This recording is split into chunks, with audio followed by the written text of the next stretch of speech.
hari ini yang kita rasakan hamba Allah Islam secara notaben, tapi banyak di antara umat-umat Islam yang punya kapasitas dan tenaga, kemampuan dan kekuatan. Negara-negara Islam yang mampu punya kekuatan menutup mata untuk membantu Palestina. Kenapa? Karena mereka takut kehilangan satu bahagian dari cintanya kepada dunia. Bisa saja hilang relasi, hubungan emosional. Bisa saja hilang harta, bisa saja hilang kekuasaan, bisa saja hilang pangkat, sehingga mereka memilih diam, tidak membantu saudara kita di Palestina.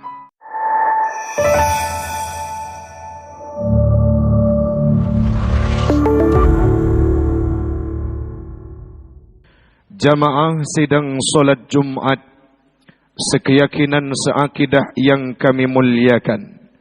Marilah di awal perjumpaan kita pada siang yang berbahagia ini, kita memuja dan memuji Allah empunya alam semesta.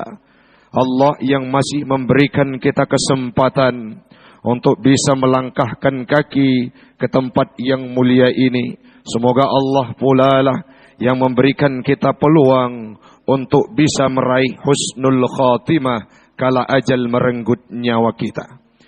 Salawat dan salam keharibaan baginda Rasulullah sallallahu alaihi wasallam, seorang nabi yang diberikan cobaan maha dahsyat oleh Allah Subhanahu wa taala, namun dalam kurun waktu 23 tahun beliau sempurnakan risalah Islam di tangannya.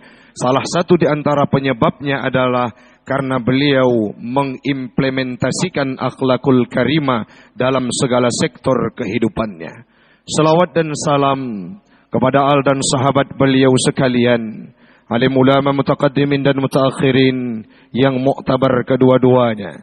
Yang kita hormati bersama Imam Syekh Masjid Jami' Lancang Garam Kota Loksmawe, BKM, pengurus masjid, jamaah sidang solat Jumat sekeyakinan seakidah yang kami muliakan. Ya Allah, ya Tuhanku, bangunan ini menjadi saksi berkumpulnya kami hari ini. Berikan peluang untuk kami bisa bersatu dan berpadu kelak di yaumil qiyamah dalam surgamu ya Allah. Amin, amin ya rabbal alamin. Hamba Allah uring syi'lun, pada hari yang berbahagia ini kami tertarik dan menjadi sebuah hal yang memang harus disuarakan dari waktu ke waktu.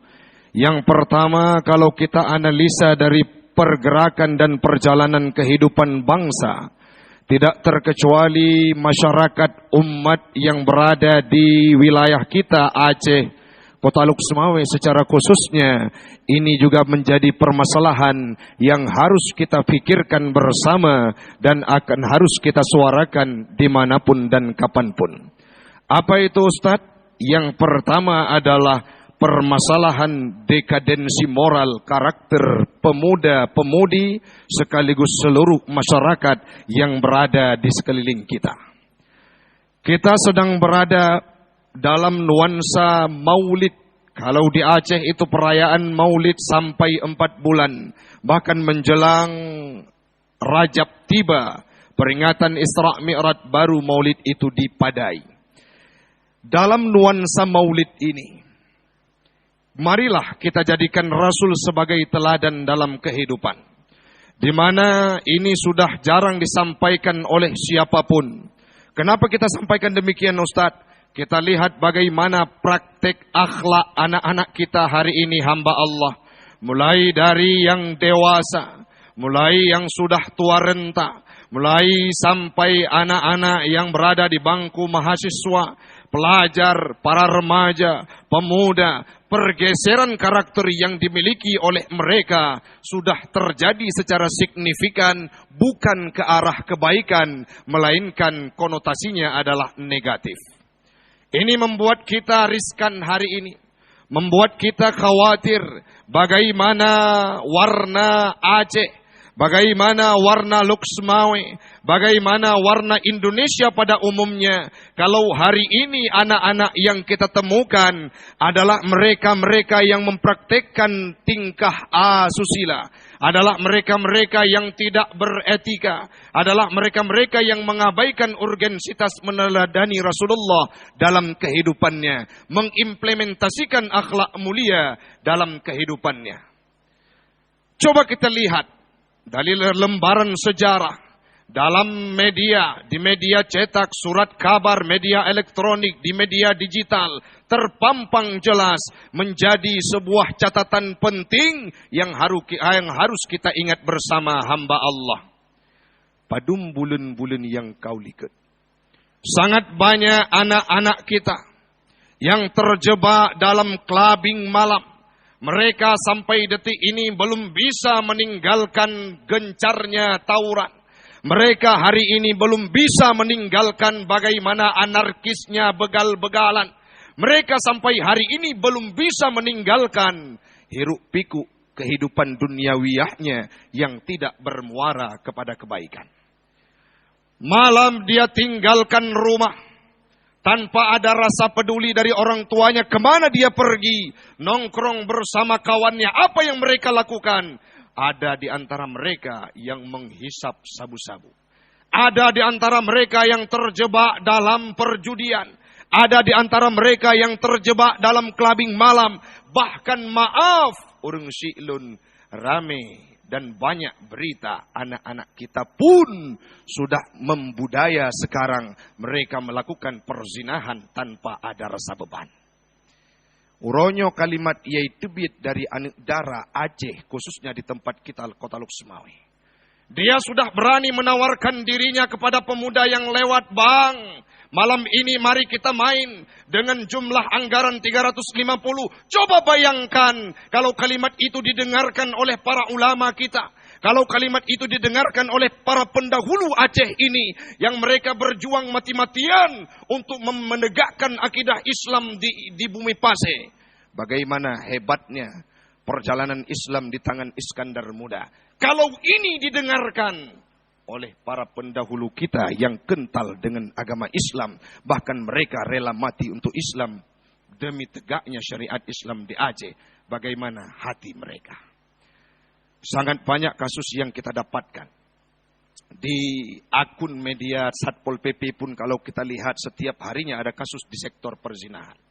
Ada yang didapatkan orang-orang yang sudah bersuami, yang sudah memiliki istri. Apa yang terjadi? Tengah siang bolong mereka melakukan perzinahan di suatu rumah kos. Ada toilet yang diganti fungsinya. Yang pertama untuk qada hajat, tetapi dari waktu ke waktu karena minimnya pemahaman agama sekaligus tidak lagi meneladani Rasulullah, apa yang mereka lakukan? Iganto fungsi toilet menjadi tempat perzinahan. Idang ilua, icok peng, bayu sewa. Apa yang dilakukan di dalamnya? Berzina. Siapa mereka? Generasi bangsa Aceh. Nyokatru ba tempat tanyo-ronyo silun. Ada oknum-oknum masyarakat yang karena mudah dapat uang disewakan kamar rumahnya. Untuk apa? Terjadinya prostitusi. Bahkan beberapa minggu yang lalu kita baca bersama sudah ada anak dara Aceh yang menjadi orang agen open BO. Ipakat anak-anak yang lain. Bahkan ada sebuah cerita hikayah dari orang-orang yang dapat dipercaya. Dilihat dengan matanya sendiri. Ada suatu tempat di tempat kita. Tengku Taufik, Ustadz. Apa yang terjadi?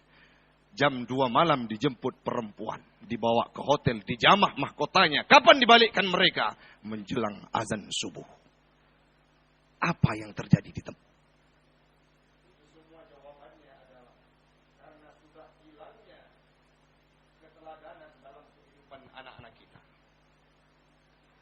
Coba kita sebutkan nama Muhammad dalam kehidupan anak-anak remaja sekarang ini, hamba Allah. Asing dari kehidupan mereka. Kenapa? Nabi Muhammad itu sudah dijadikan sebagai legenda yang diceritakan dulunya, tidak lagi dipraktikkan akhlaknya sekarang.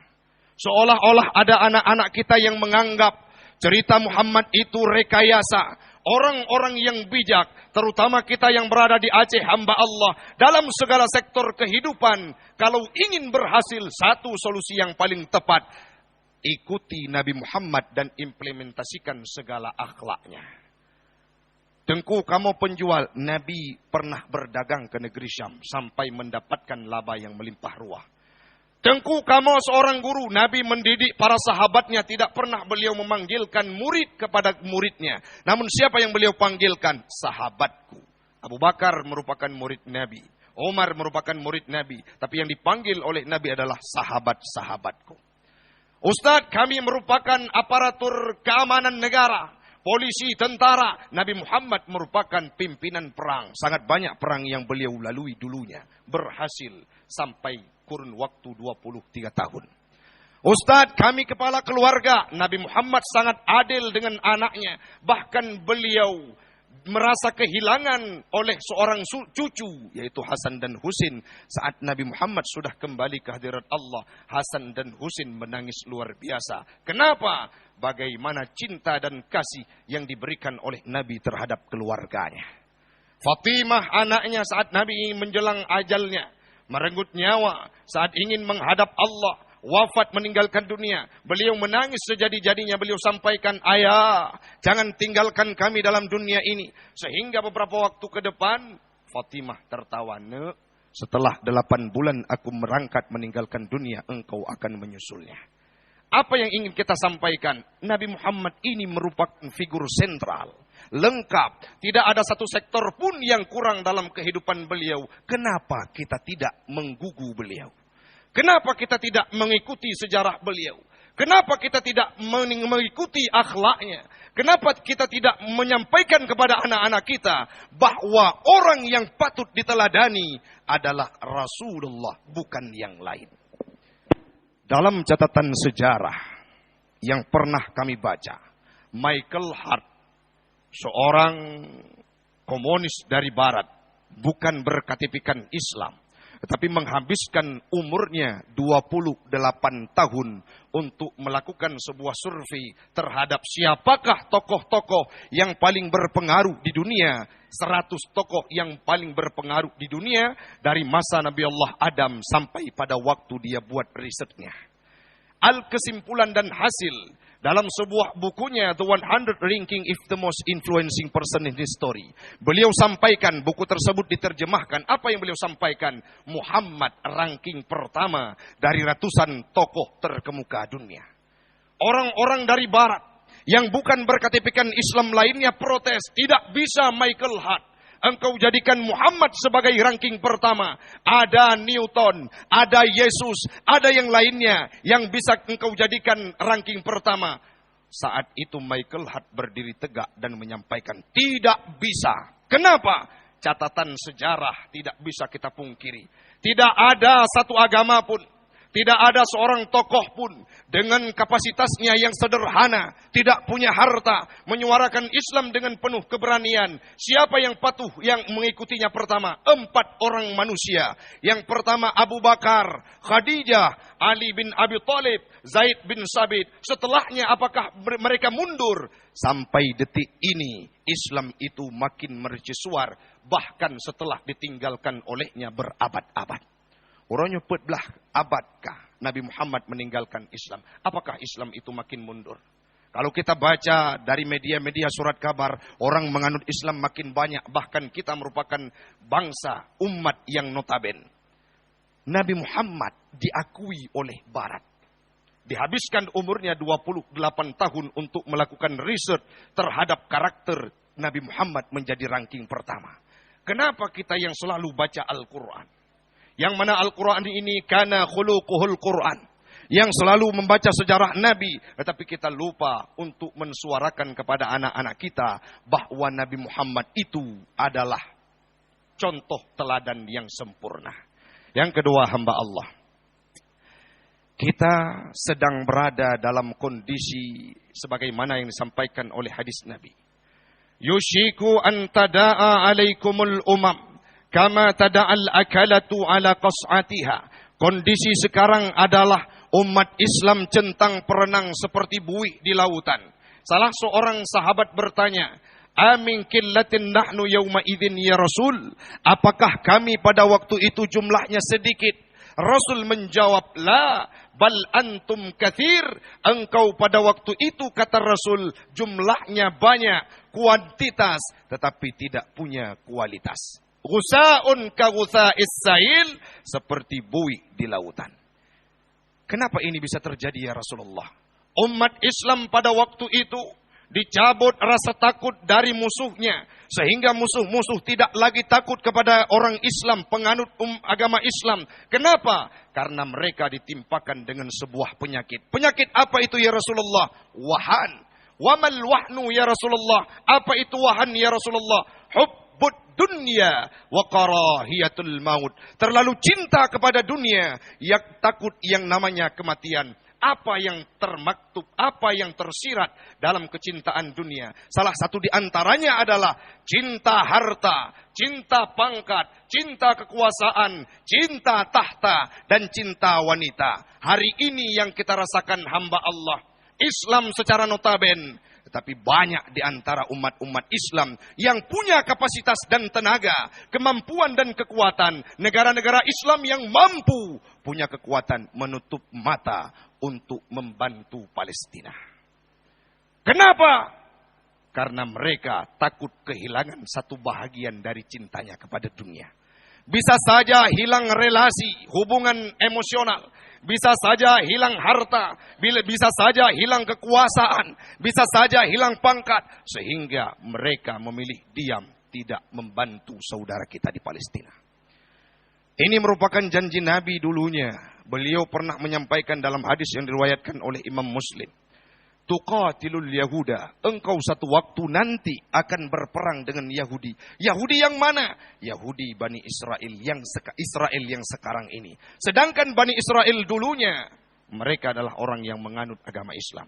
Kapan terjadi pembangkangan? Saat berada pada masa Nabi Allah Musa. Terbagi dua sekte setelah hijrahnya Nabi Musa melewati Laut Merah. Terjadi dua sekte dan dua kelompok Yahudi yang membangkang. Itulah Yahudi yang tersisa sekarang. Bani Israel adalah nama lain daripada Nabi Yakub. Kalau ada orang yang membenci kepada Bani Israel dulu, itu salah. Dan tidak sama Israel sekarang dengan Bani Israel dulunya. Yang mana agama Nabi semuanya. Dalam kitab Tauhid disampaikan bahwa Muslim dan Islam. Artinya dari mulai Nabi Allah Adam sampai Nabi Yakub, Nabi Musa sampai kepada Nabi Muhammad. Agama Tauhid ataupun agama Islam. Maka kalau ada orang yang menyamakan bahwa ini bangsa mulia dulunya merupakan cicit dan keturunan Nabi dari Nabi Yakub, ini salah besar hamba Allah. Mereka adalah orang-orang yang membangkang, yang ingin merebut sepetak tanah dari Sultan Hamid II dulunya oleh Theodor Herzl. Mereka meminta tanah Palestina, tetapi dengan segala kekuasaan Turki Utsmani pada waktu itu tidak dihalalkan, dipertahankan. Muncullah kepemimpinan Mustafa Kemal Atatürk sehingga mampu menumbangkan Turki Utsmani. Saat itulah Yahudi mengambil sepetak tanah di Palestina, yang mana mereka beranggapan bahwa tanah itu tanah yang dijanjikan Ardul Mi'ad, tanah yang dijanjikan kepada mereka akan turun juru selamat dalam pemahaman mereka, yaitu Dajjal, yang dalam pemahaman Islam merupakan juru selamat untuk orang Yahudi. Bagi kita siapa? Akan turunnya Nabi Allah Isa untuk membantu pertempuran Islam dengan Yahudi nantinya.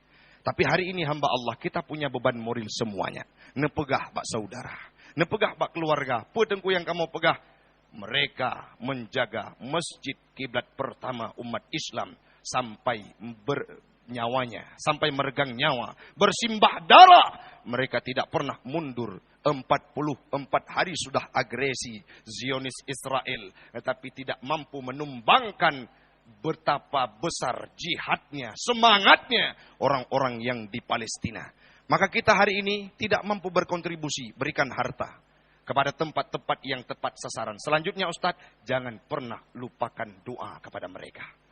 Itu adalah salah satu hal yang tidak dimiliki oleh umat-umat yang lain. Doa umat Islam mampu menggentarkan aras langit yang sehingga diijabah dan dikabulkan oleh Allah.